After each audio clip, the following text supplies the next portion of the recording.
Hello, tiny people living in the confines of my computer, and hello to my best friend, Amidon Beans.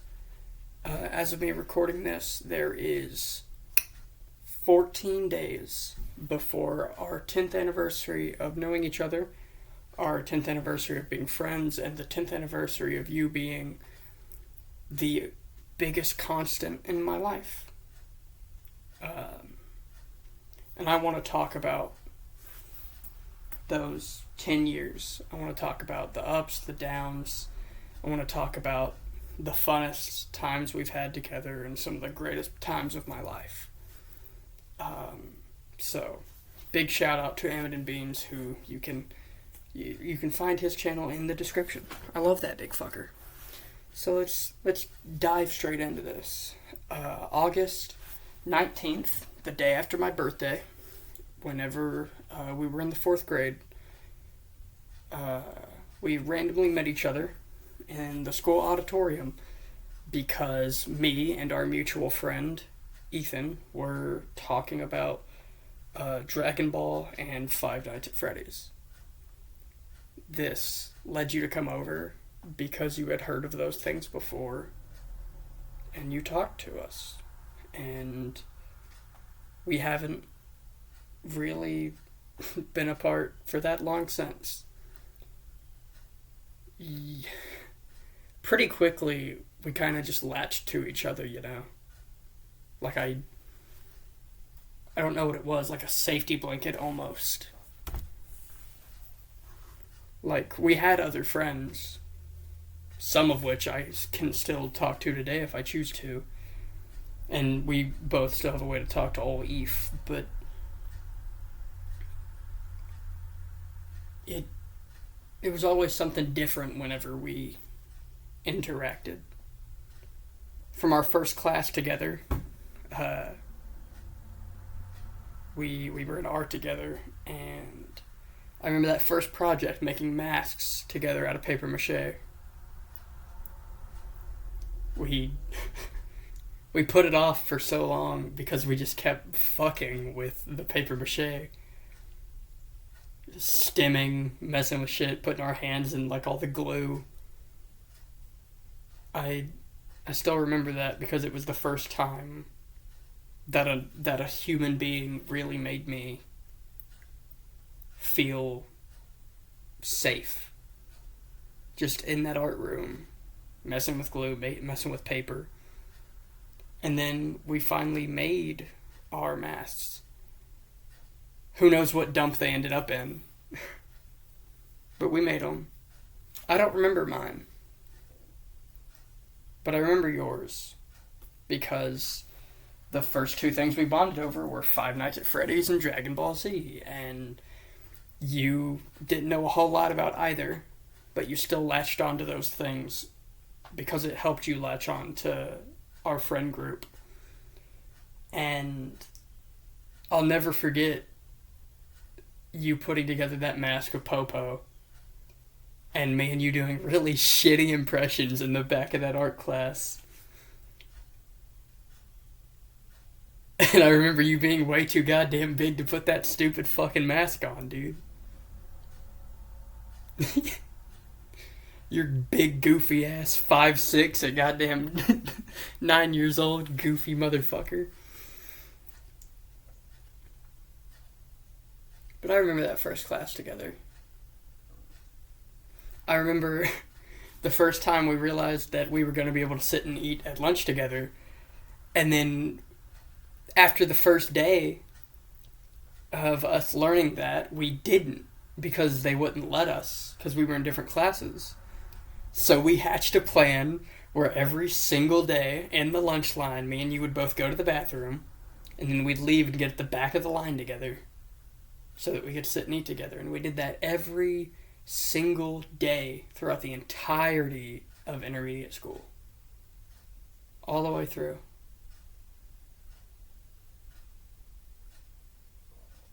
Every single day. Just because we wanted to fuck around more. And then I remember that summer was one of the worst elongated periods I'd ever gone through. Because not only was there so much going on here at home, but I had lost the few people that genuinely made me happy. And then August came around and we went to open house and you weren't there, and I freaked out thinking you were going to go to a different school. And then on the first day, we had the same class together for first period.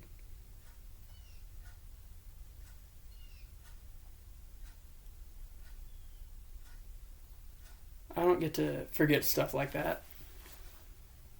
I remember all those stupid times on that playground where I got hurt for some stupid reason. On that tiny little merry-go-round and the the rock wall. And those weird, like, stripper pole-esque triangular things. I remember all the times I got hurt. And then your big dumbass would come over and pick me up and carry me to the nearest teacher. Still got some scars from that, huh? But yeah, I don't mean to reminisce on that stuff, but sometimes it happens. And I don't really have a way to push it away. And then that next year,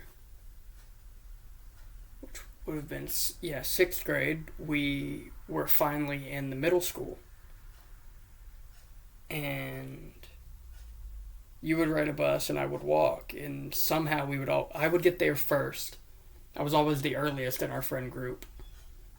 Then like 3 or 4 people would show up, and I'd always be sat there waiting, no matter who was there talking, for your big dumbass to come walking from the bus area. I remember that a lot. And then I remember the running joke that every single day you were erect because your jeans had like that weird gene you know what jeans do. People get it. And that was a weird joke. And I think I made that joke the first. I think I did that first, and then everybody else kept doing it. And at a certain point, I think you were genuinely uncomfortable, and I think I might have, like, went off on somebody. I don't know for sure. I don't have the world's greatest memory. But I'm pretty sure I went off on somebody because you, like, kept telling people to stop saying that. I think I went, like, insane on somebody over that. And I remember in 6th grade, we didn't have any classes together, and for a minute, I can't speak for you, but I, like, kind of freaked out. It's like, shit, what the fuck? It's my best friend.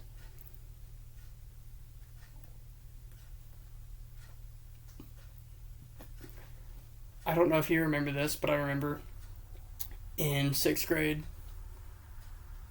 right before Christmas break, we were in the cafeteria for something. It wasn't lunch, because there was nobody eating. It was probably some, like, assembly or something. And you taught me what the word cunt actually meant, because I had only heard it in, like, TV shows, so I always associated it with Australian people, and you inclined me to its actual meaning. And now I don't know how to stop saying cunt. It's like, I don't even say, like, pussy and stuff like that. I basically just say cunt. But that's fun. And then I remember 7th and 8th grade, we were caught on Sally Face. That shit, we were stuck on that shit. We even, for like a 9-month period, called each other Sal and Larry. And I don't know why you were Sal and I was Larry, considering you were like 6'3" and I was like 5'1". It's like the opposite of who. I don't know why the fuck I was Larry. And at the time, I had short hair, and you had long hair. And then it swapped to where I had long hair and you had short hair. Even though both of them have long hair. I'll shut up about that. But I remember being hooked on that shit. And we, like, called each other that. And in our... Because we finally got to a point where we had each other's phone numbers. Because I got my first phone in 8th grade. Well, my first phone that wasn't, like, a fucking... little Nokia brick. And that's when we first started talking about doing a YouTube channel together. Because I had, at that point, 6th grade, how old would I have been? Fuck, am I dumb? 6 years backwards from now, I'm 13. And then 2 more. So I was 11. So I had been on YouTube for 3 or 4 years at that point anyway. But we talked about doing stuff together for the first time that summer.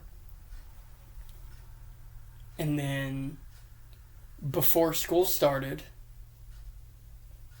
for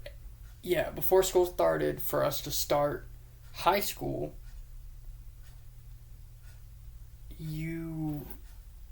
what was it? You grew your hair out for real for the first time. It was whenever you had that, like, weird mullet-looking hair. You remember that?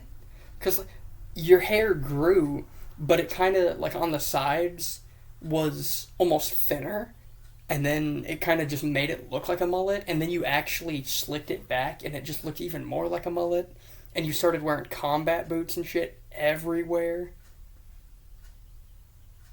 And then you started bringing, like, a big old flask around with you everywhere in your fucking duffel bag.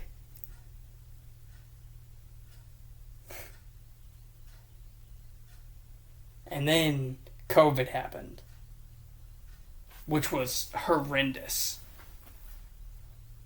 I didn't talk to anybody, including you, for a while, which is weird, because that's the only time I ever didn't talk with you. For the first, 8 months of that. And then randomly I found that I could open my school email, and I emailed you and a bunch of our other friends, and I got your number, and we haven't left each other the fuck alone since then. 3 or 4 phones later, 4 years later, we're fucking adults. Isn't that weird? And even on the days where we're not on the phone yelling at each other about stupid shit or playing a video game, we still are sending each other memes or talking about moving or talking about YouTube or talking about business stuff or whatever. Sometimes it feels like we're 46-year-old fucking CEOs of some big company the way we talk about certain things, and other times it sounds like we're those fucking stupid 9-year-olds still. Sometimes it's like we've known each other for 30 years, and other times it's like we're still little preteen weirdos running around talking about Undertale. Sometimes it feels like we've known each other forever, and it's because we have.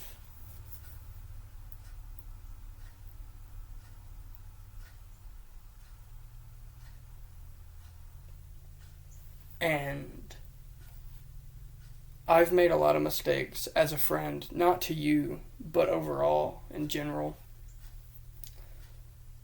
And if all of those mistakes and all those issues and all those problems and all the hardship I've been through and all that gets me to where I am right now, how close I am with you, where we're going in our future, I'm moving in with you, how we're gonna build everything we can in life. If all of that stuff is what it takes, then it was worth it.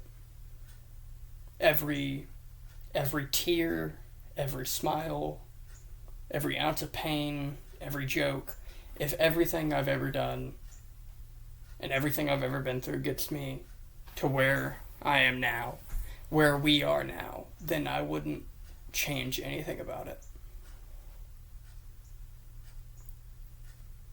I cannot wait to move in with you. I cannot wait to be your roommate. I cannot wait to watch stupid, shitty movies all the time. I cannot wait to build businesses together. I can't wait to make stupid YouTube videos with you. You're my best friend.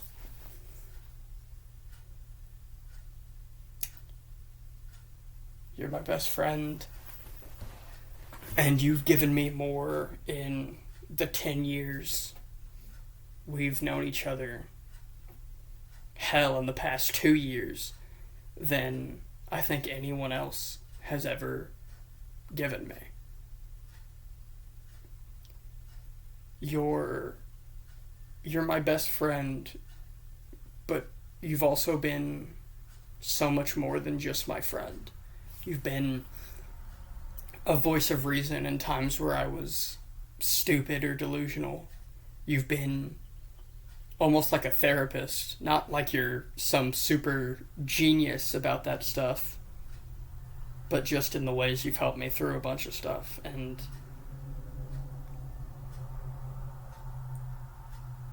I don't see you as somebody who lives far away and is a random person I met. I don't see you as a friend, and I don't see you as somebody who have no relation to. You're my best friend, and I see you as family. I see you as probably the only person in the 8 billion that are out there that understands me.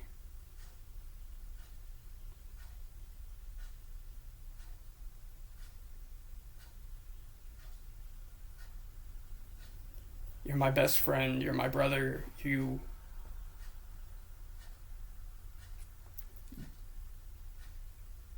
on a daily, you make me a better person. From wanting to have fun, or wanting to build a business and be successful, or wanting to be creatively fulfilled, or wanting to be nicer, or whatever it is on that specific day that you push me towards, meaning to or not, you make me a better person. And I can't say that about a lot of people. And there's a lot of people out there who can't say that about anybody. So thank you so much for the past 10 years.